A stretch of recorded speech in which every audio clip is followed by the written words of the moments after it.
Hello, and welcome back to Elevate Ordinary. I'm JonMarc Grodi. And I'm Teresa Grodi. And we're bringing to you another extraordinary, hopefully, conversation about the ordinary pursuit of truth, goodness, and beauty in that order. All the normal, everyday opportunities that Lord is sending us to try to be the saints that He's calling us to be. And we missed so many of them. We're trying to pick up on a few more that we've missed, and so that's what our conversations are about. Babe, how you doing today? Good. Yeah, good. We're here. Just like I need we an have icebreaker. we have a babysitter. Yeah. Well, our awkwardness is our icebreaker, honey. Right. Yeah. Well, thank you for being here. I really appreciate it. And thank you for being here. We're glad to be here with you. Thank my mom for us being here. Thank my brother for us being here. Yes. Thank my Haka breast pump for us being here. Especially the real MVP. Anyway, I wanted to talk to you today about something I've been thinking about lately, kind of a mindset, kind of a little mental reframing tool that's been helpful. I'm titling it Good, Better, Best. I'm sure somebody else has thought of this. This is nothing super new, but it's just helping us think through how we plan, how we set expectations in the messiness of family life. We'll get to that in a moment. I want to remind everybody, as usual, if they go to elevateordinary.com, find more information about the show, about our patron community, the Manor at St. Anne's. Check that out there, as well as archives of this show and all kinds of other good stuff from Awakened Catholic. So check that out.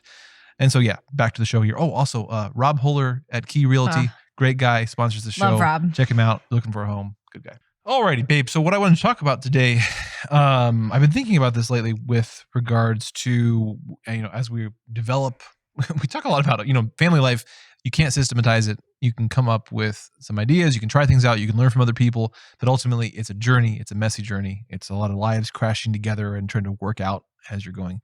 So it takes a lot of experimentation, a lot of trying things and adjusting them and trying them out. Okay, so that's a perpetual thing. We're 12 years into marriage now. I got it right this time, first time. We've figured a lot of things out. We've tried a lot of things that have worked, tried a lot of things that haven't worked, that we've adjusted, that we've thrown out, tried again. And it's a continual process. Okay. I've had in my mind lately, I don't know where it necessarily came from, but what's been coming to me in many instances in our family life where we're trying to implement something, or we're doing a familiar thing that just needs a lot of work, like, dinner time or prayer time or mass with the kids or an outing with the kids, things like that. These messy scenarios that we're always trying to troubleshoot, try to figure out, try to make them better. I've had this phrase in my mind of good, better, best in my mind lately. And again, I don't know where it came from, but what came to my mind in some of these situations was recognizing that the distinction between the true ideal that we might have, what we might envision, what we might dream about, and then what's good enough for today, and what's the better we're working towards, and thinking about those ahead of time so that we set the right expectations. And there's a lot of ways that when we don't do that it falls apart. So let me give some examples here. One thing that we often do in life, not just in this setting of thinking about family life, but we often in life, because we're afraid of being disappointed, we often never really think of truly the best, right? What do I really want in our marriage? Not just what's kind of narrowly imaginable now, given our, where we've been so far. Because that's been my life. I'm not sure if that's true for you, but all throughout my life, I've kept into narrow comfort zone of what I already am comfortable with and what I can kind of already imagine, but no further than that. You have the same thing? No, actually. It's just me. Yeah. Like, I'm a very ambitious person. So I'm always looking at the biggest thing, and nothing is too big for me, and I can do anything I set my mind to. Right. It wasn't until we got into family life where I realized that I now have other people in my life that are my vocation. So going from a really selfish, self-centered, ambitious life to trying to figure out what it looked like to be happy, like mentally happy in my relationship, happy in my motherhood, without aiming for perfectionism. Yeah. Like, it's hard to describe, because it's not like I wouldn't be okay with something that wasn't perfect, but it was like I was managing my children as if they were like children and not Dominic, Lucy, Cecilia. Yeah, it's one thing to be a person, a goal-oriented person who thinks of the true ideal when you're on your own.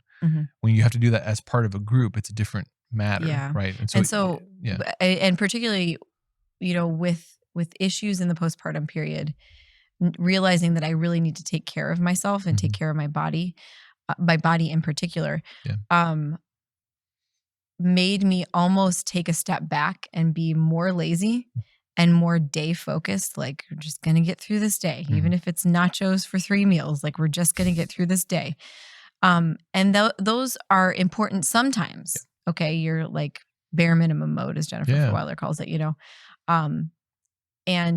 but like, you can't have them forever, right? Or you'll go crazy. Well, this is, so I came at it a different angle. No, this is good, but this is that's part of what the topic I want to talk about today is, that we need to have both of those in our lives, and we need to think through them ahead of time, as we're able, because they both have a role.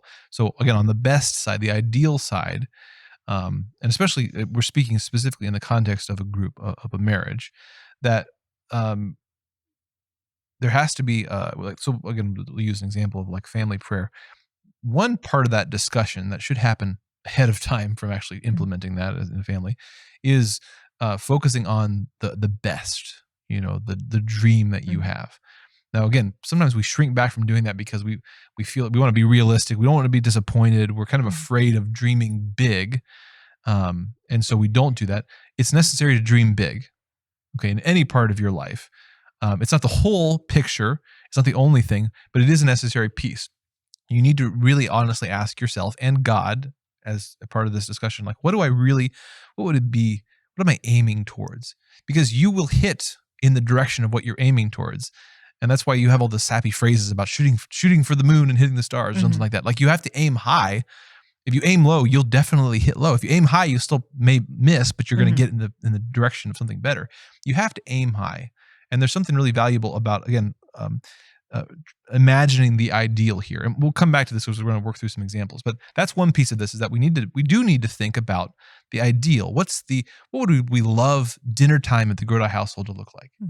What would we like family time look like? What would we want mass to look like? I'm already rolling my eyes. What would a normal daily routine? What would a garden look like? Like, we want, like, there's a necessary piece of dreaming that. Okay, that's one piece. Now, the other side of that is then focusing on, okay, we have a dream we're working towards. We've talked about it. We're excited about it. We're working towards that. Obviously, recognizing you have to take that a step at a time. And I think one of the important things I've had in my mind lately is thinking about, like, what is the good and the better in terms of today, and also by implication, like, what's the actual bad. And let me get really into example, because I want you to understand what I'm getting at here. When we go to like family prayer at our home, and we've been working on this in different modalities over the years, to various degrees of success. It's so easy to come at something like that either with the ideal so much in mind, unrealistically, that you're disappointed. That's me. Yeah. But also, because you haven't really thought through the good, better, best, you haven't thought through the scenarios, to come in with the wrong metric of success in mind. You come in and subconsciously, your metric for what a successful family prayer time looks like a successful family is not prayer just time. Unrealistic, but it's something that's actually quite contrary to what a successful prayer time would look like. And the good example of this is going into a prayer time with high expectations, maybe a little bit frayed nerves, and getting upset instantly because the kids are antsy that night, and you end up angry, and you end up yelling, and everybody ends up mad and upset. And you realize, if you rewind the tape looking back, that you need to articulate to yourself and perhaps to your spouse, like, what's really the minimum good that we want to shoot for here? What does an actual failed family prayer time look like? A failed family prayer time is not one where the kids don't focus. It's not one where the little kids are antsy. It's not one where not everybody was able to focus and be on cloud 9 and going into contemplation. A failed prayer time is where I lose my cool and I get angry, right? If no one is able to focus well a particular night, but I stay patient and we're able to laugh it off, and I'm able to show them love even in the midst of the messiness, that might be the good. And that's, again, what I want to think through here is contrast. We might have an ideal, and that's important to dream big and to have something you're aiming at, but also to articulate but short of that, today, what's the good? What's the good enough for today? What does that look like? What does that involve, and what does that exclude? Because again, the minimum effective, victory today might be that the main thing I just got to not do is not get angry. Mhm. Even if this doesn't turn out well today, I can always adjust it. I can always fine tune it. That's the better Mhm. on our way to the best, in heaven, right? But I need to get real clear on what's the metric for success in something like this, so that I can focus on the right thing, so that I can not get bent out of shape. Mhm. Talked a lot. What do you think? So, I'm gonna say this, and Yeah. then you're gonna have to help me think through it, Sure. as this is normal in our marriage. Mm. So there's a book, and this I don't even remember what this book is called. Mm. I saw the cover of it on lots and lots of Instagram stories, Catholic moms reading it and saying, "Oh, this changed my life." And maybe if I were to read it, it would change my life. Okay. But because I didn't read it, Yeah. I'm only seeing the fallout of it. Mhm. Okay. So I feel like in a certain way, I'm seeing something and Mhm. observing it, okay, without knowing what's causing it. Yeah. All right. So that there's some merit to that. I'm thinking like a historian here. You know what I mean? Yeah. An aside, really cool thing. When you are a biographer, Uh-huh. okay, and you're writing history about somebody's mind, Yes. you can never actually get into that person's mind. Uh-huh. So it's like kind of like a mystery, like a Mhm. mystical event that you can't really look into. And even if you read their memoirs, they're still not always totally honest about themselves. Or Mhm. you read, I don't know. Anyway, that's what made me think of like Right. observing the book, but then observing like the fallout of it Yeah. without actually The having read effect, the the book. splash that it made in the community. Yeah. Yeah. That's actually what my master's thesis was on. Well, not this book. Doesn't matter. Anyway, If you're the book, still The listening, Splash. here comes my point. Is that I saw this book come out, and lots of women were like putting it on their Instagram and saying how it's going to change the way that they are mothers. I allowed myself to be messy, and I like took pride in being a hot mess, dumpster fire mom. And now I'm going to dress really well, and I'm going to really look presentable, and we're going to take back beauty and motherhood, which I think by what someone means by beauty may be different to other people. Mhm. Okay. And now I see a lot of more well put together Instagram things. Okay. Mhm. But I was sitting here thinking about earning the ability to have peace in your motherhood. Mhm. Because a lot of these moms were not first time moms, Mm. second time moms. They're like veteran moms. Okay. And I've been in that place now too, where I was all put together when we got married and had our first kid. And even with our first kid, it was like, oh, we can take the baby everywhere now. And it's so easy. We can continue to live this lifestyle while I take my baby everywhere. We're awesome Catholic family. Okay. But then baby number 2 came. And maybe this isn't baby number 2 for you. Maybe this is baby number 3. Okay. The one that like That broke you. breaks you. Yes, absolutely. The one that breaks everything you think you are. And you do fall into this, like you're wrestling with perfectionism, and you're wrestling with your ideals, and you're wrestling with like everything you dreamed for your family to be while you're watching it fall apart, and you Mhm. have no way of recouping it. Yeah. There's not enough help. There's not enough husband. Our relationship is different now. Like I don't recognize the thoughts in my own head. Mhm. I just am so tired. I'm tired all the time. We Yeah. don't sleep. We don't, like all these things, and all of your ideals or your kids' personalities. Like, oh, my sweet, amazing firstborn now runs from me every time we leave a place. And I have to waddle my fat, pregnant butt somewhere to get him while he's already outstripped me going the other direction. You just get beaten down. But when you persist Mm. and you work through and you fix and you reevaluate and you're willing to be wrong and you're willing to accept. Yeah. I don't even remember if I said it in this episode, but nachos 3 times a day. Okay. When your husband's out of town, it's like, no, it wasn't this episode. I think it was the previous one. It doesn't I matter. think you're right. But like the point is that when you start to let all of those dreams and things that you had for your family Yeah. that were unimplementable until you knew the personalities and the people God was going to give you, Yeah. die a terrible, terrible death, a death on a cross. Okay. Then the resurrection becomes real. Mhm. And you find yourself on the other side in peace, in the ability to the people start saying to you, I wish I was patient like you. Mhm. And you're like, you're just like so taken aback that you can't even speak. And you just want to tell them all the bad things you've ever done so that they Can't handle realize me that at you're my not blank. just Don't a deserve patient. me at my blank. I But the love thing it. is that Yeah. I think that the moms who are reacting to that book Mm. are moms who have already earned that, Mhm. who have already died to self in a bajillion different ways. Yeah. Well, not earned it, but they've earned it through the merits of the cross, the Right. death, and the resurrection of Jesus. Yeah. Of giving of yourself so fully and uniting it with the cross of Christ that you Yeah. come out the other end and you're like, yes, I will. Now that my children are older, I can, do these things, and if my husband goes out of town and I've got all the kids together, then maybe Yeah. it looks again like not just 3 times a day. That's really interesting. And so there's a direction I want to take this that I hadn't intended necessarily for this conversation, but it makes me think. One of the deals here. Again, we're thinking about bad, good, better, best. We often have arguments as human beings that really pivot around different stages of a journey, and people are in their stage and they're only seeing it from their particular stage.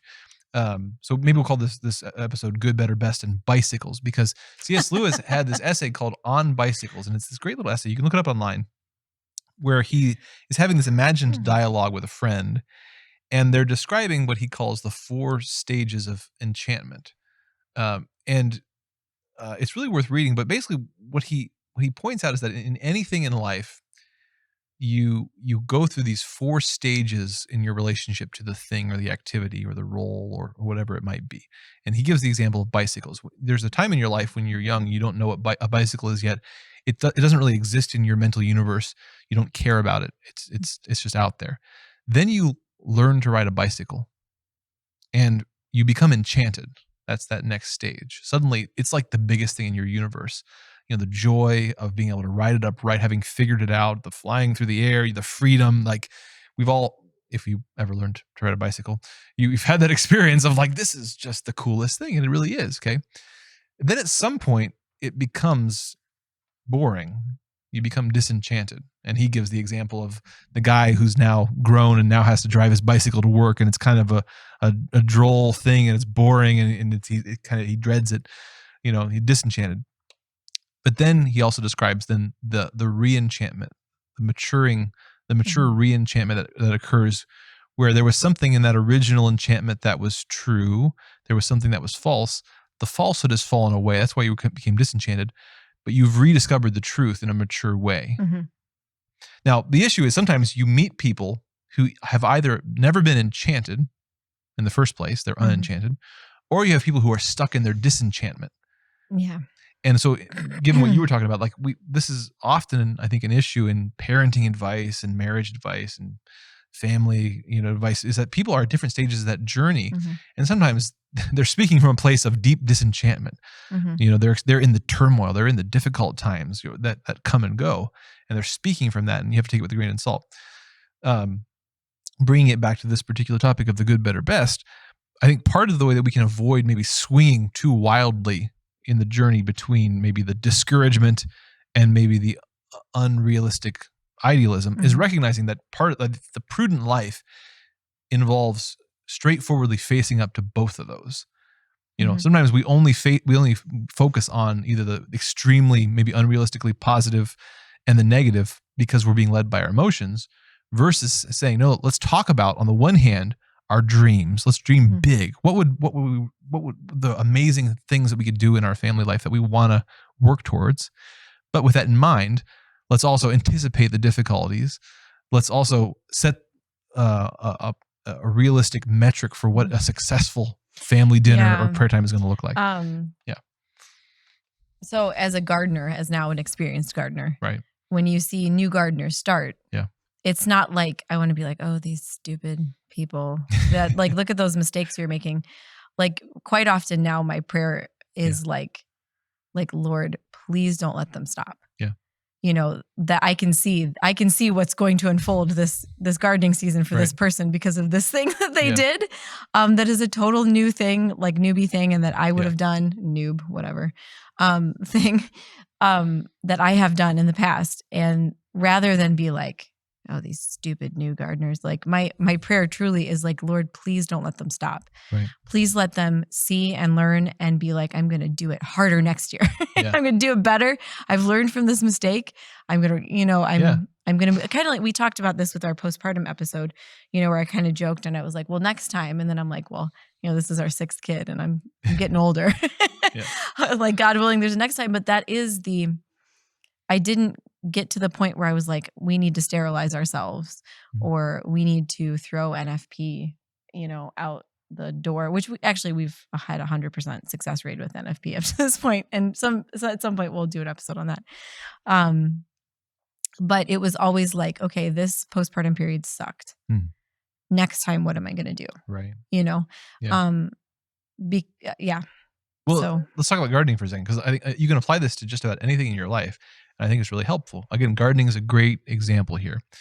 It's not wrong to start out and get excited with gardening about all the idealistic things, like, and it's feeding right. the family, the beauty of it. No, yeah. It's right. It's like, very right. you should be dreaming understand big God and in a really loving different it. way. Like that's a part of the process, is not to not dream big. Like, so again, you have to combine the idealism with the realism here. That's like the prudent life. So you start, dream big about what you would love to see someday. You want to be able to feed your family out of your garden. You imagine your family out with you, weeding together, like this recurring thing year after year that you love. Beautiful. Here I am. I'm disenchanted. Beautiful. I'm rolling my eyes and shaking my head.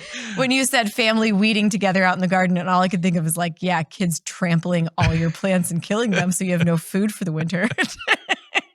Sorry, go ahead. But then, right, as you get into it, and you've encouraged a lot of people, right? Like, I mean, set the metric for success here. The first year you're doing it, or the first 5 years you're doing it, whatever. A failure is just maybe giving up. I mean, that's it. That's the only thing. Yeah. Whereas success is that you gave it a good college try the first year. You got out there, you got to know your soil a little bit. Your son. You planted something. You gave it a try, and it's been amazing. Like with the garden stuff, I mean, you focused on a lot more than I have. And I'm just kind of the support crew sometimes, I suppose. Put that hay bale there. Yeah, right. But like, it started very humbly on our patio at our apartment. Like the beginning of our marriage, like a few pots on the patio. And we were wide-eyed, idealistic at that point. We were reading Chesterton. We were just, distributism and the family farm and the whole thing. Like we had, and there's nothing wrong with that. That was good.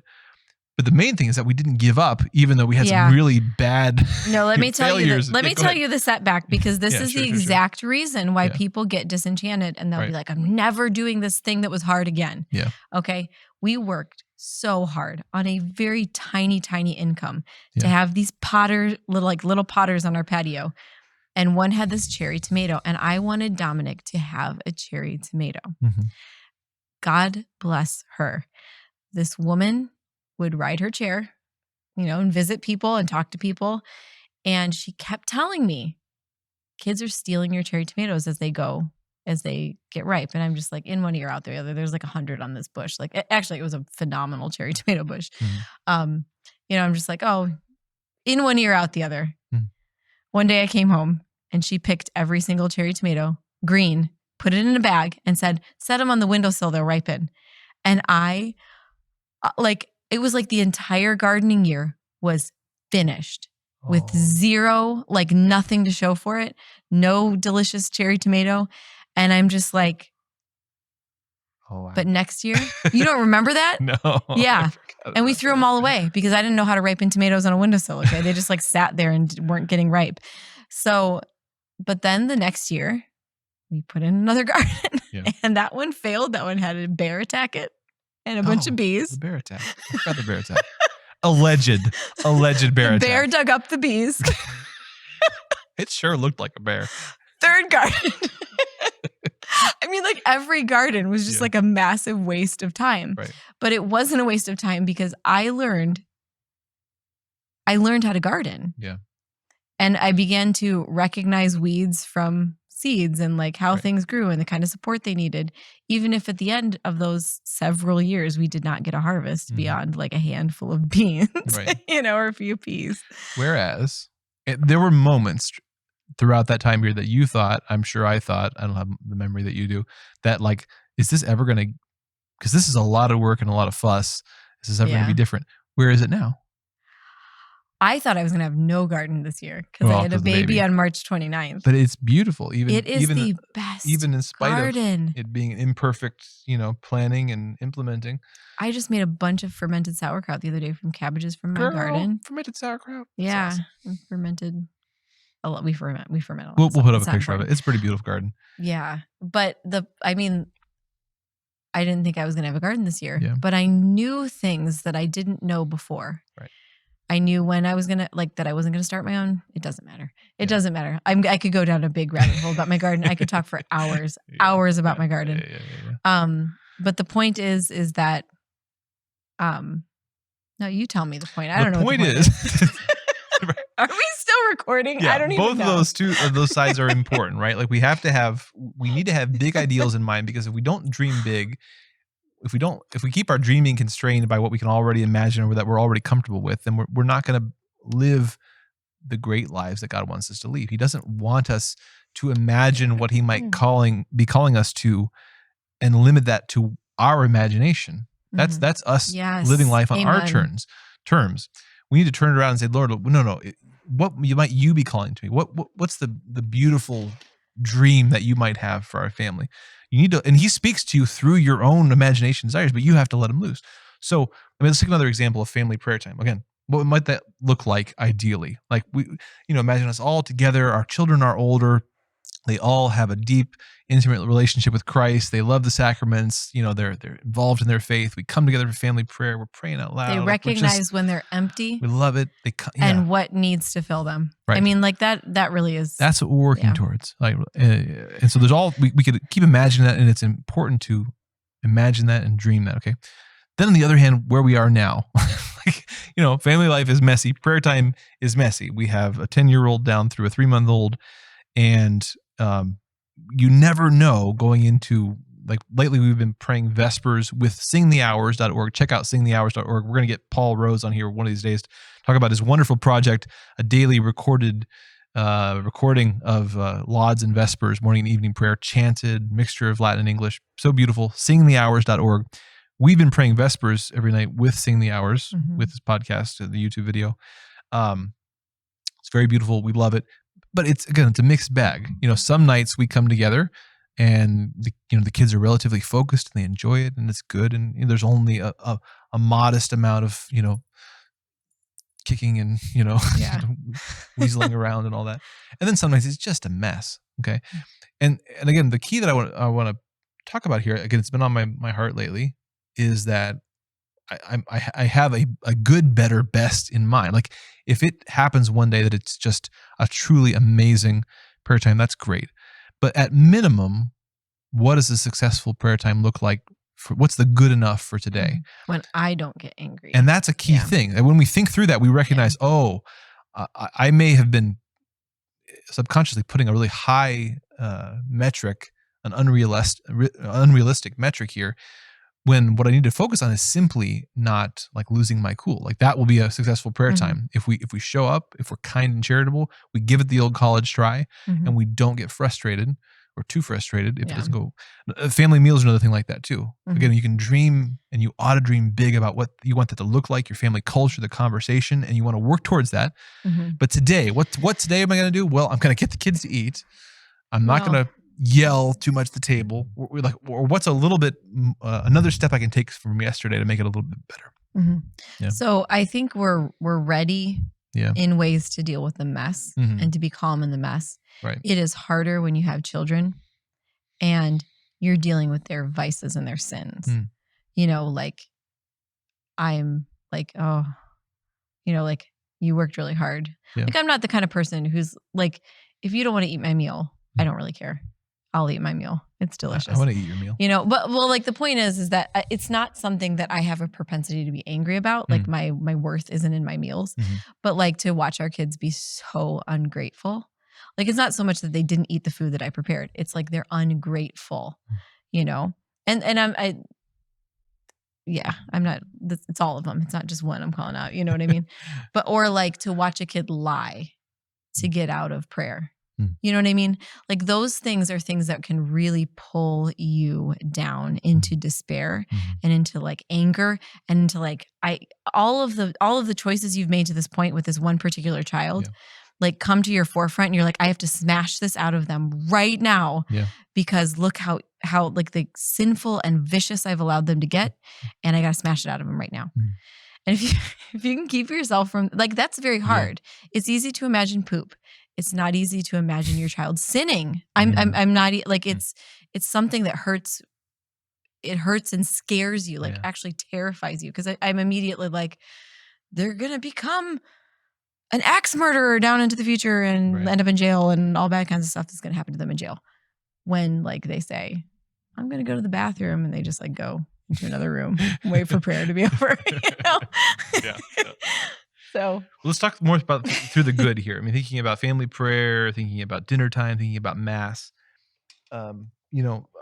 What are the things that we want to focus on, especially when things are at their messiest, like the minimum? Sorry, I have a new baby. What are those goods? Like the good enough for today, the things that we want to make to do that constitute a victory, and the things we want to avoid, that are the true losses. What do you think there? Well, gosh, being grounded in the present moment is really like, if I have done that all day, if I've been able to turn to each person and be present. Right. And, like we went blueberry picking this morning. Right. Got up super duper early because I will not miss the first day of blueberry picking because that's when they're the biggest. The money blueberries. And the kids like just, they pick them all. And so it's easy. It's easy. So we went blueberry picking today, and the kids were good, but they weren't as good as I was expecting. Like when we went strawberry picking the other day, they were really good. They were perfect. Yeah. Which never has happened before, so I don't know why I was expecting anything else. This is actual real time going through good, better, best, right? Yeah. But no, like keeping myself in the present moment and not getting passive aggressive. Yeah. Or not being like, it's all a waste. Everyone's gonna think I'm a horrible failure as a mother. Yeah. Even though we're alone in a blueberry patch, like where are these other people coming from? Yeah. And just being able to turn to each kid. Yeah. Be like, it's not the worst thing in the world if the baby is crying. It's not the worst thing in the world if I'm standing in the middle of the blueberry patch nursing a baby. Right. Staying present. Not the worst thing in the world. Again, that's kind of what you're talking about just before there. Like, it's so easy in the moment when things are messy, right? To leave the moment and flee into the future, into worrying about the future or regretting the past in other people's brains. And again, that's a great thing to have ahead of time. And like, that's a loss. Okay, prayer time that's messy, that's not a fail. A prayer time where like the kids don't focus the way they should, that's not a fail. Prayer where I'm a little distracted, that's not a fail. Prayer time where I let myself maybe fall into anxiety about the future and the past, and it completely pulls me away from the moment. Maybe that's the thing I need to focus on not doing, even if it remains messy. Because once that happens, right, that's then the spiral of being angry and losing my cool and all this kind of stuff. Merely staying present, even to the discomfort, that might be a big win for today, and the win that makes the good the better next time. Right? Another win is a positive mindset. Now we're actually going to do an episode with a special guest about mindset, so I don't want to talk too much about it now. But I was telling you the other day that my best friend when I was younger, she was the kind of person who she would never think like, I went to work. This is like before people couldn't go to work when they were sick. I went to work and I was sick, and I threw up at work, and I had to keep working through, and I find myself like this, like I have to keep working through this sickness. She'd be like, I threw up at work. Yeah, I threw up at work. And I got right back out there and I started working. Stuck the landing. She's like, yeah. And it occurred to me just the other day that like I have a lot of those sad sack moments now. Right. Where I'm like, oh, I have to do these things and this is the worst possible time. Instead of being like, Yeah. my kid threw up and I got it right in the washer. Girl. Bam. High five. Yeah. Right in the toilet. So avoiding sad sackery is one of the that's a win. good, That's a real good thing win to aim me. for in the good of the day. Yeah. Don't be a wet blanket. Right. To yourself. Yeah, no, that's good. Yeah, I mean, you're talking earlier about kids and the being bewildered sometimes by their behavior. Like, not letting yourself be bewildered is an important one. All right, like that. Again, it's part of staying present here. Like I can't fix it all in the moment, but in the moment, like I need to remain present. I need to remain charitable. I need to remain sort of secure in my relationship with God, so that I'm not like falling to pieces. Mhm. Right? There's a sort of expecting the unexpected, I guess, is part of maybe family messy situations there. Mass is another good one I think to think about, because maybe our ideal might be, I have the whole family there and they're all focused and they're all looking and they're all gazing and all, we're all like, ascending into contemplation. That's all good. We're going to work toward that. Right. But today, what it might be is that I'm not able to be fully as consciously engaged as I want to be. But again, I can hold on to my peace, that virtue of patience that we've talked a lot about. I can hold on to that even while I'm, wrestling the octopus, and I can make that part of my prayer, that I'm keeping my peace while I'm dealing with this. I'm riding the wave rather than getting, kind of falling out of it. I used to think that like the worst case scenario for Mass would be having children who didn't obey me. Right. I know. I look at when kids are the worst case scenario for Mass. I'm not joking. This is the worst case scenario for Mass for me, is when I have embarrassed myself in front of everyone else because I acted like a baby.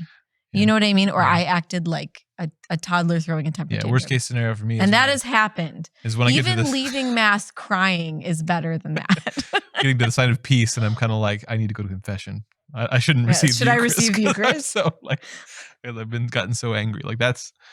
Whereas you can ride the wave of messiness, but hold on to the peace, and just accept that's good enough for today. It's good enough that I didn't reciprocate with anger, or I didn't get despondent. Well, and I don't want people to think that we don't ever reciprocate with just anger. Okay.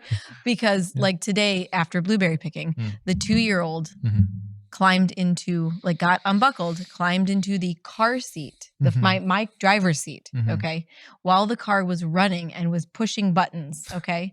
And now these cars start with the push of a button instead of like doing all kinds of gears because we need convenience from a gear. I don't know. And I was still loading people, and that could have been extremely serious. Yeah. And I reacted with just anger because he cannot do that again. That is serious safety.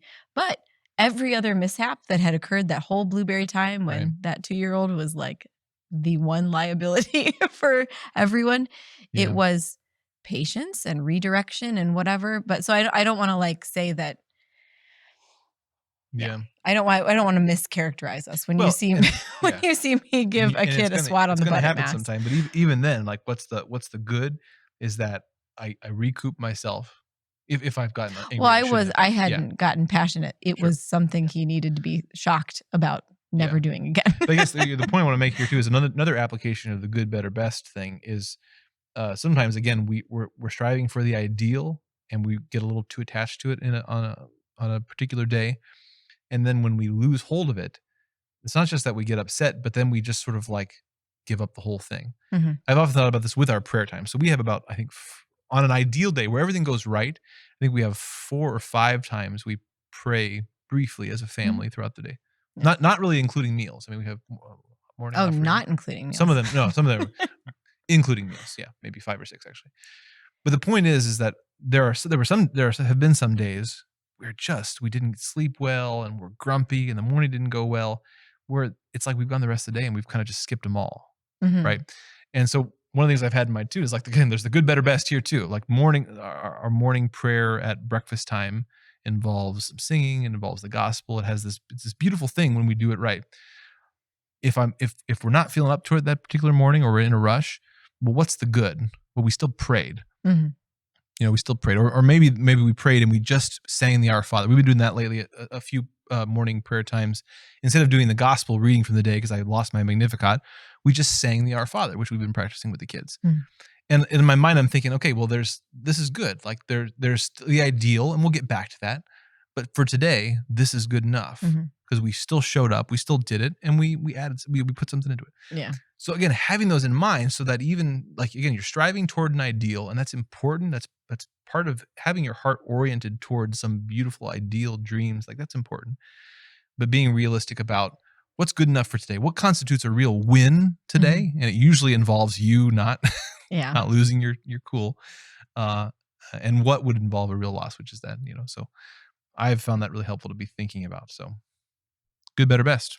Yeah. So let us know what you think. Hopefully some of that's encouraging and helpful to you. Again, messy family life is just messy, and practicing the right mindsets and keeping them is important. We're gonna have more conversations about that soon with Leah Darrow, hopefully one of these days. I mean, with someone. Shmero? Errol Flynn? No. I think he's dead. I don't know. Oh, God. Anyway. He's definitely dead. Thanks for joining us for this episode of Elevate Ordinary. Again, go to elevateordinary.com for more information about the show, learn about our Patreon community, access the archives, all that good stuff. And hey, we'll be with you again next time. Thanks to you for joining us for this episode. God bless.